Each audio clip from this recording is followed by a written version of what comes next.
እንግዲህ ሄርሜላ አብርሃምን አግባኝ ብላ ጠይቀዋለች ማለት ነው። ሰላም ጤና ይስጥልኝ፣ እንዴት ናችሁ? ለዚህ ቻናል አዲስ ከሆናችሁ ሰብስክራይብ በማድረግ ቤተሰብ እንድትሆኑ ጋብዛለሁ። ቪዲዮ ላይክ በማድረግ ጀምሩት። እንዲሁም ቪዲዮን አይታችሁ ስትጨርሱ ደግሞ ሀሳብ አስተያየታችሁን ኮመንት ላይ አስፍሩልኝ። እንግዲህ ዛሬም እንደተለመደው በአዳዲስ ነገሮች ተከስተናል ማለት ነው። ዛሬ ሁለት ርዕሰ ጉዳዮችን እናያለን። እንግዲህ አንደኛው አቤል የነገረን አንዳንድ ነገሮች አሉ። በሌላ በኩል ደግሞ ሄርሜላ ያደረገቻቸው አንዳንድ ክስተቶች አሉ። እነሱንም ሰፋ አድርገን ለማየት እንሞክራለን ማለት ነው። እንግዲህ ከቪዲዮ መጨረሻ ደግሞ የእናንተን ሀሳብ አስተያየት ኮመንት ላይ እንድታሰፍሩልኝ እጠይቃለሁ ማለት ነው ከወዲሁ። እንግዲህ አቤል መጥቷል ማለት ነው።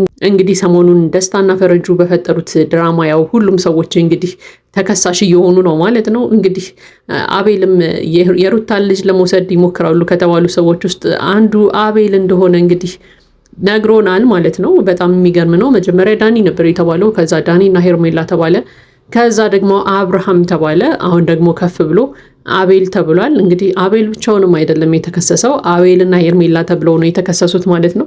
እንግዲህ የሩታን ልጅ ለመውሰድ እየተደረገ ባለው ጥረት ሙሉ ቤተሰቡ በሙሉ ነው እየተጠረጠረ ያለው ማለት ነው። ነገር ግን ያው እስከዛሬ ድረስ ይሄ ነገር እውነት ነው ብለን አናምንም እኛም። ለማንኛውም ግን እንግዲህ አቤል አንዳንድ ነገሮችን ነግሮናል ማለት ነው። እንዴት በአብርሃም ልጅ ትጠረጥሩኛላችሁ? አብርሃም እኮ በጣም የልብ ጓደኛዬ ነው። የእሱን ልጅ እንደዚህ ላደርግ አልችልም፣ ልወስድም አልችልም። ይባስ ብሎ ደግሞ አብርሃም ራሱ ልጁን ሊሰርቅ ነው እየተባለ እየተወራ ነው እና ይሄ ነገር በጣም ነው የሚያስገርመው እያለ ሲነግረን ነበር ማለት ነው። ለምንድን ነው አትርሱኝ የምትሉት? እኛ ረስተናችኋል። የራሳችንን ኑሮ እየኖርን ነው። እናንተም የራሳችሁን ኑሮ ኑሩ፣ እየመጣችሁ አትረብሹን እያለም ሲናገር ነበረ። እንዲሁም ደግሞ በሚያስገርም ሁኔታ ሜሪና ዳኒ እንግዲህ ቴክስት ሁላ እየላኩ እያስፈራሩት እንደሆነ እየነገረን ነበር ማለት ነው። እንግዲህ ሜሪና ዳኒ ለምን አርፎ የራሳቸውን ኑሮ እንደማይኖሩ አናውቅም። ያው እንግዲህ የሩታ ጠበቃንን ብለው ነው የሚያስቡት። ነገር ግን ሩታን ራሱ ከሚገባው በላይ እያስጨንቋት ነው ብዬ አምናለሁ እኔ እንደግል ማለት ነው። ምክንያቱም ነፃነትም እየሰጧት አይደለም። ማታ ላይም እንዳየነው እንግዲህ ቤትሽ ልንኖር ነው ብለው ሲሄዱ ያው ምንም ደስተኛ አትመስልም ሩታ። ነፃነትም አልተሰማትም። ያው እንዳይቆጡ ብቻ እንዳይከፋቸው ስትል ነበር እሺ ብላ የተስማማችው። እንግዲህ አሁን ደግሞ እነ አቤልንም በአቤል ዙሪያ ያሉትንም ሁሉንም ሰዎች በሙሉ እነ ሜሪ ቴክስት እየላኩ እያስፈራሯቸው እንደሆነ እንግዲህ ሲነግረን ነበር ማለት ነው። እና እንደውም አቤል ምንድነው ሲለን የነበረው እንኳን እኔ የሩታን ልጅ ልወስድ ይቅርና ከአሁን በፊት አብርሃም ልጁን ይዞ የጠፋ ጊዜ እኮ ያረፈበትን ሆቴል እኔ ነኝ የነገርኳት ለሩታ። ስለዚህ እኔ ጭራሽ እንደዚህ አይነት የወረደ ነገር ማደርግ ሰውም አይደለሁም። ስለዚህ እኛ አካባቢ እየመጣችሁ አታንዣቡ። እኛ በቃ ሰላም ነን። አሁን የራሳችን ኑሮ እየኖርን ነው። እናንተም የራሳችሁን ኑሮ ኑሩ፣ አትርሱኝ አትበሉ ብሏል። እንግዲህ ለእነ ሜሪም መልእክት አስተላልፏል። በቴክስት ምናምን ታስፈራሩትን ነገር አቁሙ ብሏቸዋል ማለት ነው። እንግዲህ የእነ ሜሪ ነገር እስከ መቼ ድረስ በዚህ መንገድ እንደሚቀጥል አናውቅም። ነገር ግን ይመስለኛል እንደውም የሩታን ሕይወት ምስቅልቅል ለማድረግ ሆን ብለው የሆነ ሴራ ሲረው እየሰሩ እንደሆነ ነው የሚሰማኝ፣ ሜሪና ዳኒ ማለት ነው። ስለዚህ ሩታ ነቃ ብለሽ በዙሪያሽ ያሉትን ሰዎች ብትመረምሪያቸው መልካም ነው እላለሁ። ጭራሽ ደግሞ አሁን ይባስ ብሎ ቤትሽ ገብተው ቅርብሽ ሆነዋል። ከቤትሽ ትንሽ ራቅ ብታደርጊያቸው የተሻለ ይመስለኛል። ይሄ እንግዲህ የኔ ሀሳብ ነው። ለማንኛውም እንግዲህ ወደ ሌላኛው ሀሳባችን ስንሄድ ሄርሜላ ዛሬ እንግዲህ በአዲስ ነገር መታለች። ለቤቷ የተወሰነ ዝግጅት አዘጋጅታ ነበር ማለት ነው። እንግዲህ ዝግጅቱ ምን አስመልክቶ ነው? ወንድሟንና እህቷን ከአብርሃም ጋር ለማስተዋወቅ ነው ማለት ነው። እንግዲህ ከአሁን በፊት ያው ተዋውቀዋል። አብርሃም ጋር ወንድሟና እህቷ ተዋውቀዋል። ነገር ግን ያው በጥሩ መንፈስ አልነበረም፣ በተለይ ወንድሟ ጋር የተዋወቀው የነበረው እና ዛሬ እንግዲህ ሰፋ ባለ ፕሮግራም ጠርታቸዋለች ማለት ነው። አብርሃም ብቻ አይደለም፣ አብርሃምና አቤልን ሁለቱንም ለማስተዋወቅ እንግዲህ ወስናለች። ያው እንግዲህ ከቤተሰቧ ጋር ስታስተዋውቀው አብርሃምን ለመጀመሪያ ጊዜ ነው። ከዚህ በፊት ያው በትውውቅ መልኩ ተዋውቀው አያውቁም እና ያው ደስ የሚል ጊዜ ነበራቸው። ደስ የሚል ፕሮግራም ነበር ማለት ነው እንግዲህ እና አብርሃምም ሲመጡ በጣም ደስተኛ ነበሩ። አብርሃም ዝም ብሎ ለሰላምታ ነበር የመጣው ተጠርቶ። ያው ጠርተዋለች ግን ለሰላምታ እንደሆነ ነበር ያሰበው። ነገር ግን ቤት ሲገባ ድግስ ተደግሶ ነው የጠበቀው ማለት ይቻላል። በጣም ደስ የሚል ጊዜ ነበራቸው ማለት ነው። እንግዲህ ባለፈውም እንዳየነው የሄርሜላ ወንድምም አብርሃም ጋር ሲነጋገሩ በነበረበት ጊዜ ያው ሄርሜላና አብርሃም ተለያይተው በነበሩበት ጊዜ ነበር የተገናኙት። እንግዲህ በዛ ጊዜ ምንም ተጣልተውም ቢሆን እንኳን የሄርሜላ ወንድም ግን በተረጋጋ መንፈስ ነበረ ሲያናግረው የነበረው አብርሃምን ማለት ነው። እንግዲህ ከሁሉም ህይወት ውስጥ ስናይ እንግዲህ የአብርሃም ቤተሰቦችም አሉ። የአብርሃም ወንድም አለ ዴቭ። እጅግ በጣም በተረጋጋ መልኩ ሰዎችን የሚያነጋግር ነገሮችን ለማረጋጋት የሚሞክር አይነት ሰው ነው። እንግዲህ ባለፈው እንዳየነውም የሄርሜላ ወንድምም እንደዛው አይነት ሰው ነው። ቀስ ብሎ ነገሮችን ለማረጋጋት ነበር ሲሞክር የነበረው ማለት ነው። እንዲያውም እኔ በቃ ልውጣላችሁና እናንተ ሁለታችሁ ተነጋገሩ እያለ ሁላ እንደውም ቦታ ሲያመቻችላቸው ሁላ አይተን ነበረ።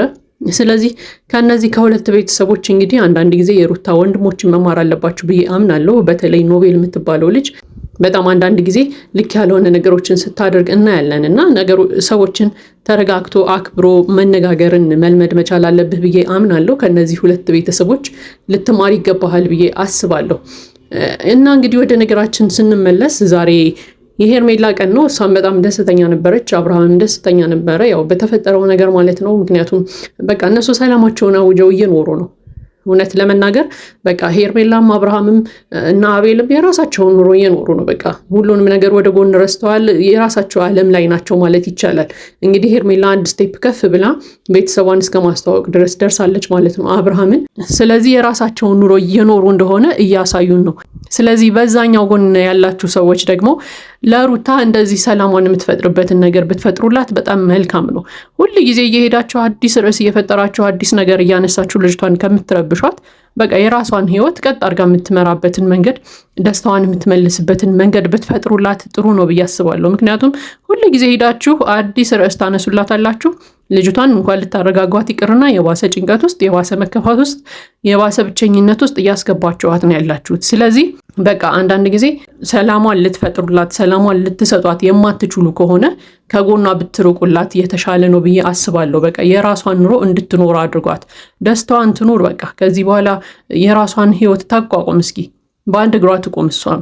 ስለዚህ አዲስ ርዕስ እየፈጠራችሁ እየሄዳችሁ አንድ ጊዜ እኛንን የምንጠብቅሽ፣ አንድ ጊዜ እንደዚህ ሊያደርጉብሽ ነው እያላችሁ ነገር እያያዛችሁላት አትሄዱ። ከቻላችሁ በቃ ሰላሟን የሚፈጥርላትን ነገር ብታስተካክሉላት መልካም ነው ብዬ አስባለሁ። ምክንያቱም እና አብርሃም እንደምናያቸው ናቸው። በቃ የራሳቸውን ኑሮ እየኖሩ ነው፣ ሁሉንም ነገር ረስተው ማለት ነው።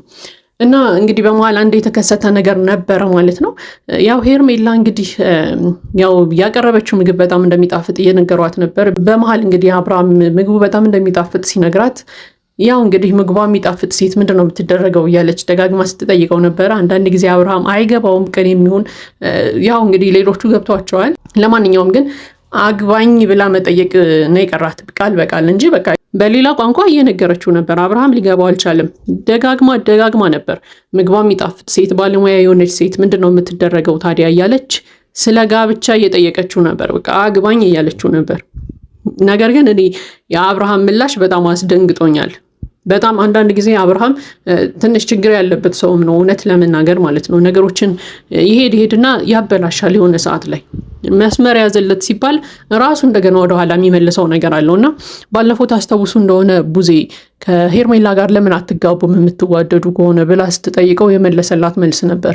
እኔና ሄርሜላ አንድ ላይ ስንሆን ደስ ስለሚለን ብቻ ነው አንድ ላይ የምንሆነው እንጂ ስለ ጋብቻ አስበን አናውቅም እያለ ነበር። ያንን ነገር ዛሬ ደግሞታል በጣም በሚገርም ሁኔታ ማለት ነው። ሄርሜላ እንግዲህ አግባኝ የሚለውን ቃል በሌላ ቋንቋ እየነገረችው ምግቧ የሚጣፍጥላት ሴት ምንድን ነው የምትደረገው ታዲያ እያለች እየጠየቀችው እሱ ምን ነበር ሲመልስላት የነበረው ነገር? ምግቡ የጣፈጠለት ሴት ሁሉ እኮ ይህንን ሀሳብ ማሰብ የለበትም እያላት ነበር ማለት ነው። በጣም በሚገርም ሁኔታ ምግብሽ ይጣፍጣል ስላልኩሽ እንደዚህ ማሰብ የለብሽም እያለ እንግዲህ ያው ጋብቻን እንዳታስብ እየነገራት ነበር ማለት ነው።